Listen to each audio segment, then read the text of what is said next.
Hi guys, it's Margarita. You are on Family Daylife, and I thought I'd film outside today just because the weather's just been so nice in Florida. It's been really hot but really windy, and I love this because the wind makes it so breathable and nice. I hope that the sound is good, because I remember making a video in here a while ago and it was a little bit windy, so the sound wasn't as clear. So I'm standing close to the camera in order to make sure you can hear me well. So this is the big week 16.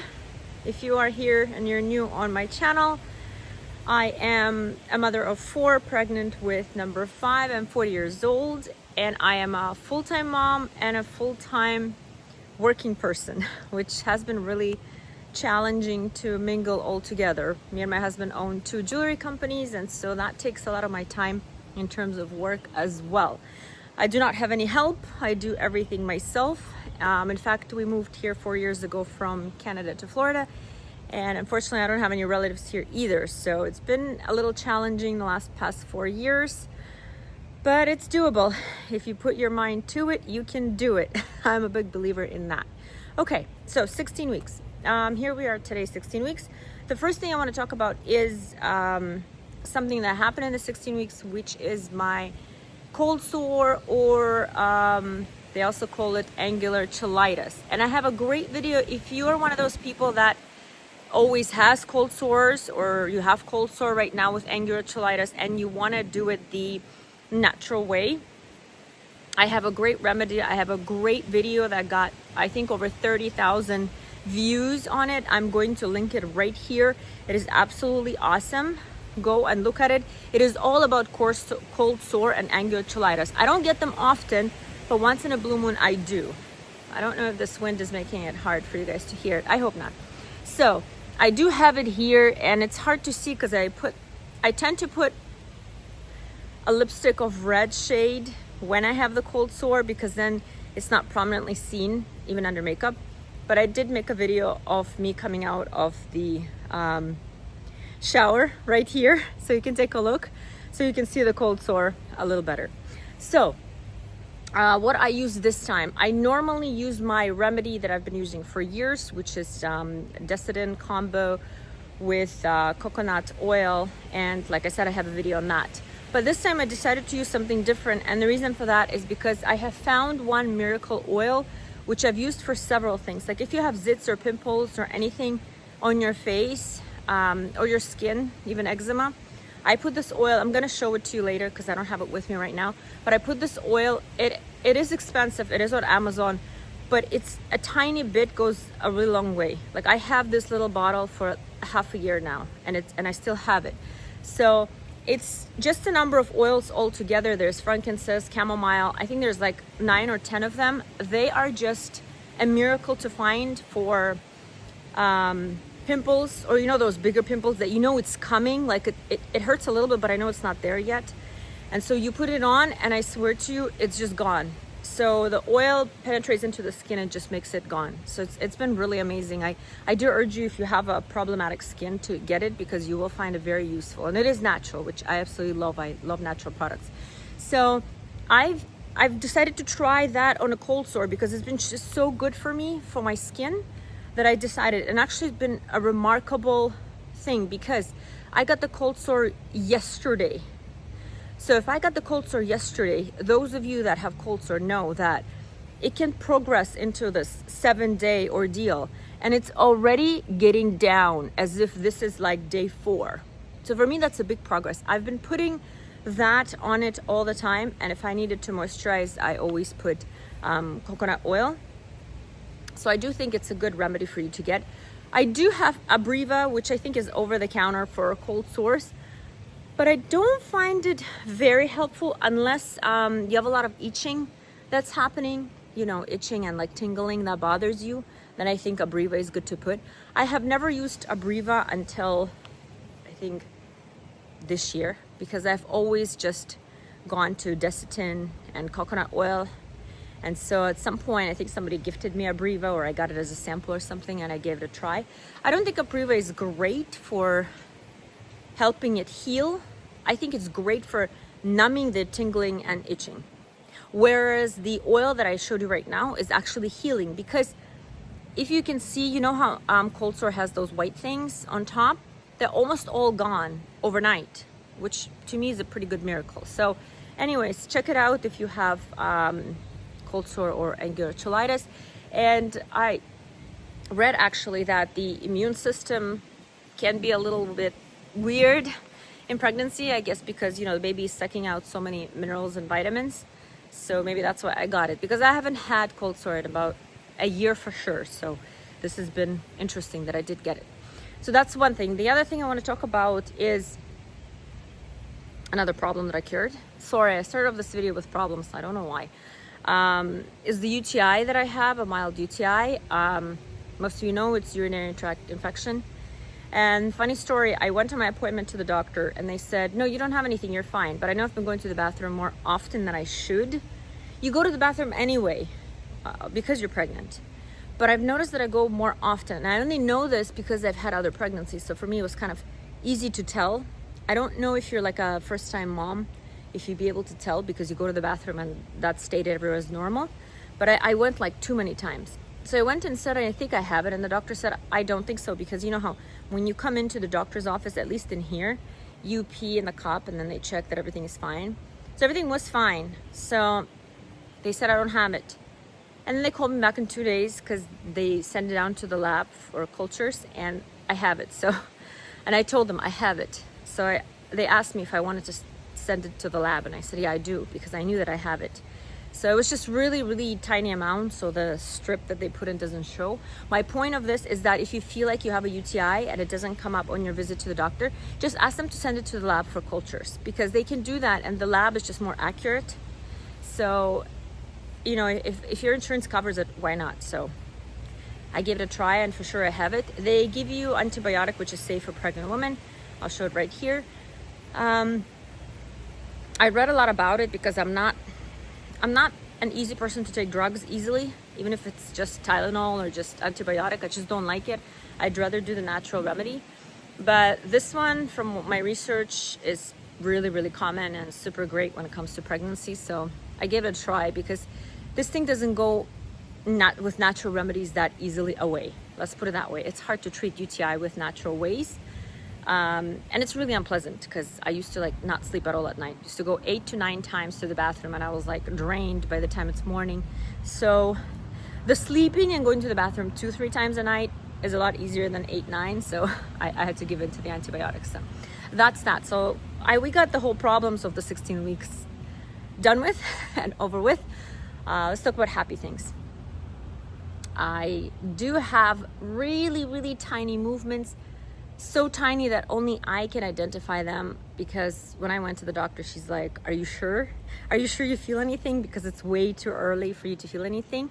But I do. They are like these pops in your stomach, and it's hard to identify them unless you've experienced them before.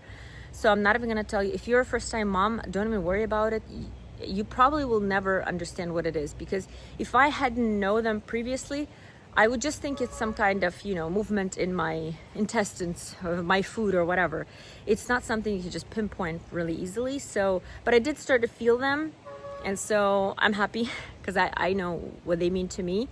I usually feel them late at night when I go to sleep because it's really quiet and I can kind of tune in with my body, or really early before I wake up. So it is hard during the day, you know, the noise, the food in your stomach and everything. It's just hard to feel them, but you know, I did. So I'm happy about that and I'm sharing that with you. But please don't freak out if you don't, because 16 weeks is like abnormal to feel movements. So it gets closer to 18 to 22, I think, when most people start feeling the movements, not at 16. So that's totally fine if you don't. What else I want to talk about? Oh, I wanted to talk about how I stay in shape. Somebody asked me that question. I told you in my previous videos I was big on the athletic side, going 5 a.m. to the gym every day. Pre-pregnancy, this was what, 4 months ago. But after I got pregnancy, I decided to just give myself time and space and just lay low, is what I call it, because I didn't want to do any of those things. And I'm normally a sporty person. Like I do want to do those things. Since I didn't want to do them, I decided to lay low, just give myself time, give my body time. And so now what I started doing is I enjoy swimming a lot because I feel like it's one of those activities that doesn't strain me, doesn't take away so much of my energy, and at the same time gives me this really amazing vibe. I love water. One of my favorite things is beach. That's why I go to it a lot. You see that from all my previous videos. I am a beach lover. It's my happy place. Probably go there a lot. So water for me is naturally like a calming thing. If you don't have an access to the pool, I don't know, I would just take walks, because that's my second biggest thing. So first is always water, whether it's beach or pool, and my second one is always taking walks. I love nature. I take a lot from nature. I feel like it's such a big energy giver. Like anytime you take a walk in the forest, in a park, I always feel so much energy and so many positive vibes from the birds and the animals, and I just love it. So I feel like if you can't have an access to the pool or water, just go for a walk. You know, it doesn't have to be a long walk. Just go for 10 minutes if you can, 15, 20, get re-energized, and leave your phone away. I always say that on all my videos because I feel like that's the only way to really re-energize. Like if you go for a walk in the park and all you're doing is just talking on the phone or texting, it's not the same. Really breathe in the nature and the air. You know, leave your thoughts at home and your work and whatever it is, and just give yourself those 10-15 minutes. That has been my remedy for when I can't do pool or beach, and I do think it works really well. I really like it. I wanted to show you my bum at 16 weeks.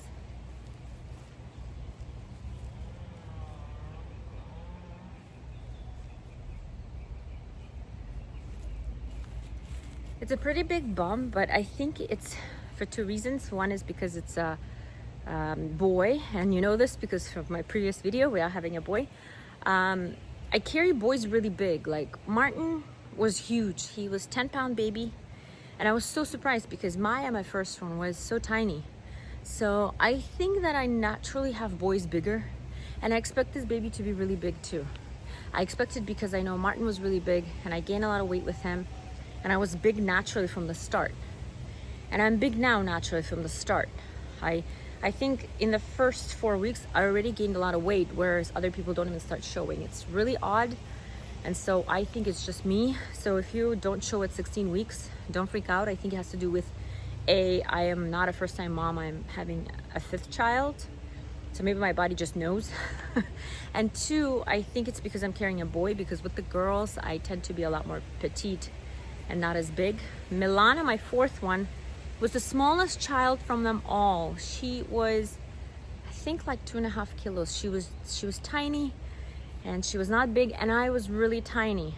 Yes, I couldn't eat much. I was telling you I had an eczema with my number 4, so I was eating a lot of fruits and veggies and nuts. But in any case, she was still really tiny, and so was I. And so with the other girls, I was pretty small too, but with Martin, I was big. So I'm expecting myself to naturally be big. At least that's what I think, because I've been gaining a lot of weight, and I can't say that I've been eating a lot. I've been eating good portions, but not like over the top. So the good thing is nausea is almost over. I still have it maybe 5 times a week.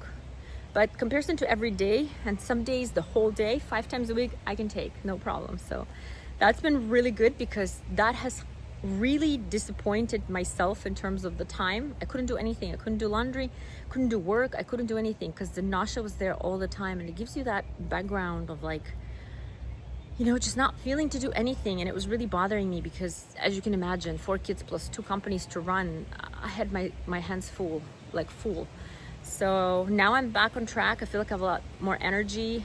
I don't have the nausea, so I can eat and kind of have a happy mood to do my things, you know, to do my cleaning, to do my answering of the calls, answering all the emails and all that kind of fun stuff. So it's been great. I'm loving 16 weeks a lot. So if you're out there and you're not there yet, the nausea does pass. I guarantee you, there's very, very few women that it doesn't pass. And even then, if it doesn't pass, you should go into some kind of medication, because it can really ruin anything. Like especially if you're working and stuff, it's really hard to do. I made some notes. I'm just gonna look at them because I feel like I talked about most of the things I wanted to talk about. Oh, this is what I also want to talk about. Oh, this wind is crazy. I wanted to talk about something funny. Every time I get pregnant, my husband always jokes that we should go to the movies. And the reason for that is because when you give birth, I guess you can't go to the movies for a long time. You know, you have the small baby. You're not going to go with the small baby to the movies unless you have help. And so I wanted to tell you, if you're out there and you are pregnant, go to the movies. Go to the movies a lot because you are going to miss it once you give birth. It is one of the hardest things to do that I found, because you can still go out to the restaurant and kind of eat, you know, go out to see relatives, drive in a car. But the movies part, you know, you're not going to take a baby in the movies and then if it screams. I mean, I have had a friend who took babies in the movies and they were quiet and she would like feed them and everything. But that was not my case. I could never go with a baby to the movies. So go to the movies if you're pregnant because you are going to miss it. If you are a movie lover, we are movie lovers. Me and Max watch a lot of movies, especially in the evening when we want to just kind of lay down together, cuddle, and kind of just get away from the day's problems. You know what I mean? Like turn our mind off to something else. We love a good movie with like good reasoning, a good purpose, but I also love a good comedy where you don't have to think and just laugh it out. So we're big on movies. And so me and Max always laugh when I'm pregnant. We always tend to go to the movies more than regular because we usually miss it when I do give birth. So I guess that's all for week 16. Yeah, I guess that's all. I'll see you guys in week 17 and happy pregnancy.